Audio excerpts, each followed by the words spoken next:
الحمد لله رب العالمين، وأصلي وأسلم على نبينا محمد وعلى آله وصحبه أجمعين، أما بعد. أكثر الناس يبحث عن السعادة، وكثير منهم يبحث عنها في أماكن بعيدة، ولا يعلم أن السعادة بين جنبيه.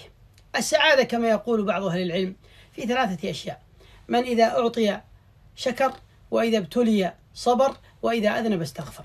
من إذا أعطاه الله عز وجل شكر الله عز وجل على نعمه، فأدى ذلك إلى الرضا وإلى المزيد من الله جل وعلا.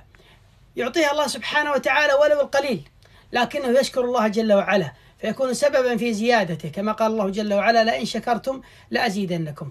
ثم هذا القليل يجعله يرضى، فيرضى عن العطية ولو كانت يسيرة فيما يظن الناس، لكنها عظيمة عند الله جل وعلا. والثانية: إذا ابتلي صبر، إذا قدر عليه بلاء صبر لهذا البلاء، لأنه يعلم أنه من عند الله سبحانه وتعالى، ولأنه يعلم أن ما قضى الله عز وجل وقدره عليه فيه خير له. علم هذا الخير أو خفي عليه، هو يعلم في كل أحواله أنه إذا أصابته سراء شكر، وإذا أصابته ضراء صبر فكان خيرا له، كما قال عليه الصلاة والسلام. الثالثة: من إذا أذنب استغفر، لأن الله عز وجل كتب الذنب على بني آدم، مدرك ذلك لا محالة. لكن السعيد من هو؟